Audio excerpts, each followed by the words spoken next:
يعني انا مش عارفه اعمل ايه بعد ما هو يخلص، بجد متضايقه بجد. اللي هو انت نهايتك ما كانتش متوقعه كده معايا. دي علامات انا حطاها. الكتاب ده مدى الخصوصيه اللي فيه تخليني بدل ما انا ما اقدرش ادي لحد كتاب 1%، ده مليون في المية ما اقدرش تسلمه لحد. عارف الحاجه اللي تحس انها لازم تدفن معاك؟ اسرار قوميه هنا. وحشتوني جدا جدا جدا. اخيرا اخر بارت من الكتاب اللي كنت بحكي لكم بقالي مده. هل انا خلصت الكتاب فعليا وخلصت كل تفاصيله معاكم؟ اكيد لا. حرفيا من كتر حلاوه الكتاب ده انا مينفعش اخلصه معاكم في قعده ولا 2 ولا في 10، ولازم كده تقعدوا وانتوا ماسكين الكتاب ده وتقرؤوه انتوا بالتفصيل. فعشان كده انا بس قلت اشارك معاكم شويه تفاصيل انا استوقفتني. بس هل باقي التفاصيل ما استوقفتنيش؟ ده استوقفتني جدا لدرجه ان انا كنت قاعده ومتمزجه وانا بجاوب على كل سؤال محطوط لي في الكتاب ده. فخلونا نبدا فيديو النهارده وكتاب شهرزاد اون فاير واخر بارت في الكتاب ده. بما اننا في اخر السنه وبنقرب خلاص على معرض الكتاب، فمحتاجه ان انتوا تشجعوني وتشاركوا القناه معايا لاكبر عدد من القراء او محبين الكتب والروايات بما ان محتوانا ما بيعجبش اي حد يعني. فخلونا نبدا فيديو النهارده. زي ما قلت لكم احنا بنكمل في كتاب شهرزاد اون فاير، والكتاب ده لهبه السواح كاتبه عمل سندريلا سيكريت. فاكرين العمل ده ولا مش فاكرينه؟ وزي ما اتعودنا على هبه السواح انها مش مجرد كاتبه بتكتب شويه تفاصيل انت تقراها وخلاص، ده بتبقى عايزه تاخد بايديك في كل خطوه، فتفضل تديك اسئله عشان تطلع كل التفاصيل اللي جواك اللي انت ما كنتش تعرف عنها اي حاجه. فعشان كده الكتاب ده ما ينفعش تقراه في اي وقت وخلاص. الكتاب ده لازم تقراه على رواقه وانت معاك ورقه وقلم، او كفايه يا سيدي قلم، انت هتكتب هنا بقدر كافي. فخلونا نتكلم عن اكتر جزئية استوقفتني، ومش هطول عليكم في الفيديو ده عشان يجينا الحق. انا محتاجاكم تقرأوا الكتاب ده وتقولوا لي رأيكم. اول جزئية هتكلمكم عنها وهي رصيد الثقة. واغلبنا بيقابل في حياته مشكلتين مهمين جدا. اولها هي عدم الاستمرارية، تاني مشكلة هو عدم الثقة ان الاهداف اللي احنا حاطينها دي اصلا صح. فاكرين فيلم النمر الاسود؟ اتقدم وكفايه خلاص تتندم. هو ده بالظبط اللي انت بتعمله.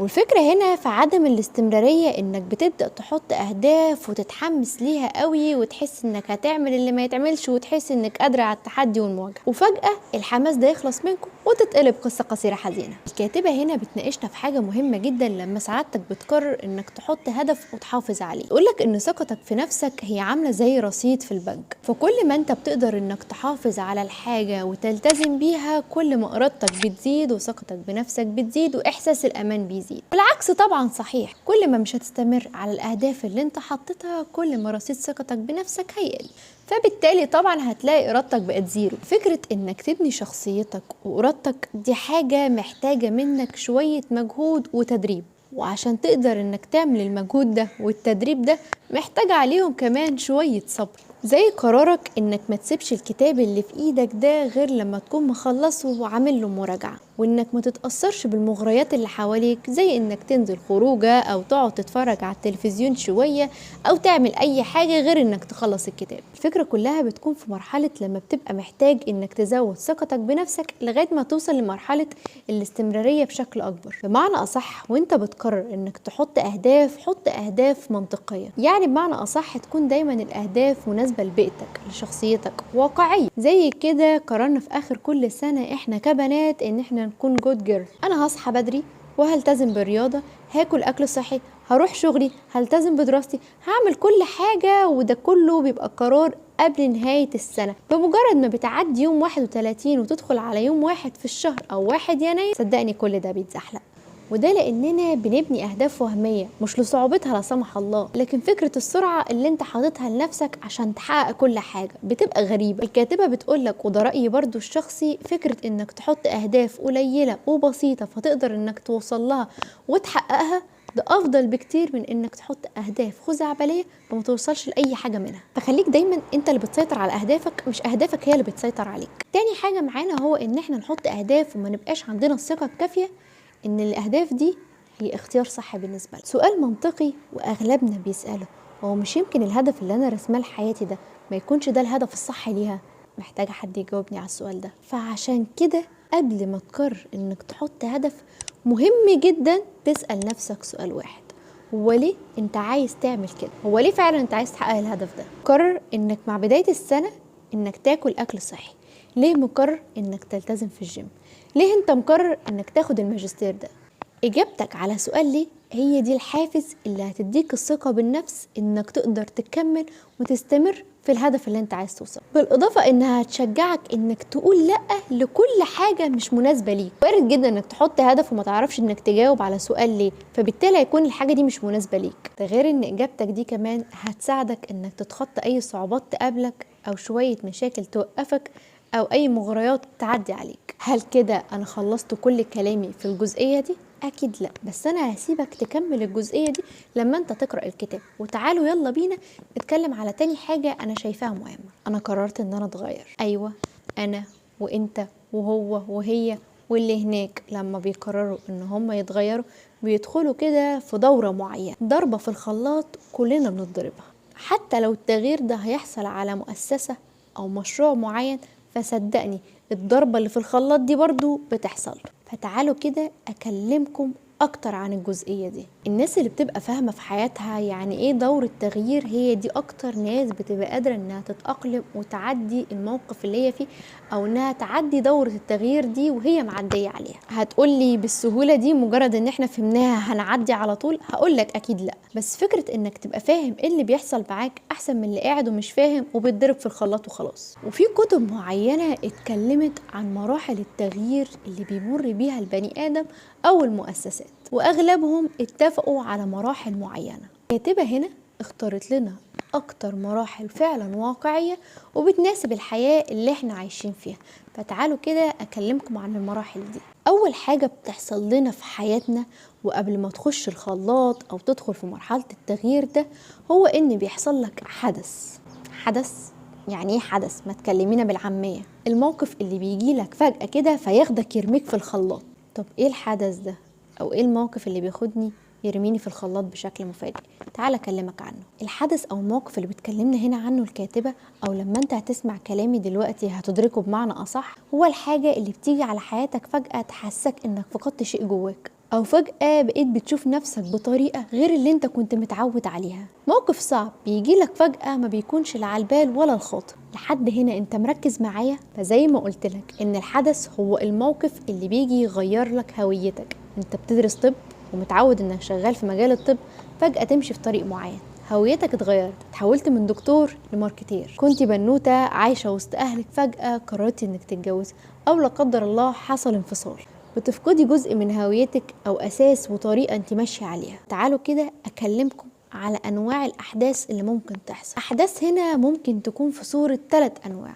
اول نوع معانا هو الصدمات، وتاني نوع هو الفرص، وتالت نوع هو التحولات. وكل حدث من دول هيخليك تفتح باب انك تشقلب حياتك وتغير اوراقك وترتب كل حاجة مرت عليك. فعشان كده عايزاكوا كده تركزوا معايا شوية، انا عارفة ان انا طويل. اول حاجة معانا هو الصدمة، والصدمة دي بتبقى عاملة زي الكارثة اللي بتقع فجأة عليك، زي لا قدر الله انك تصاب بمرض معين، او زي المثال اللي حطه لنا هبة السواح في فيلم الناظر لما صلاح والده توفى. ومش معنى انها صدمة لازم تكون حاجة وحشة، الفكرة انها بتبقى حاجة بشكل مفاجئ فبتهز كيانك. وقت ما بيحصل لك الصدمة دي فجأة بتلاقي دماغك في حالة انكار، اللي هو اكيد ده ما حصلش. وده نوع من انواع الاحداث اللي بنمر بيها. تاني حاجة معانا وهي الفرص، حاجة كده حلوة بتجيلك فجأة بتحسك انك هتنط نطة في حياتك تنقلك نقلة تانية ما حصلتش. ولو الصدمة هي حاجة بتحصل لك فجأة بدون اي ترتيب، فالفرص غير كده خالص. اي حاجة بتجيلك بتكون نفسك فيها وبتلمع وجميل. الحدث اللي بيجيلك في شكل فرصة ممكن يكون هيفرق جدا في حياتك بشكل ايجابي،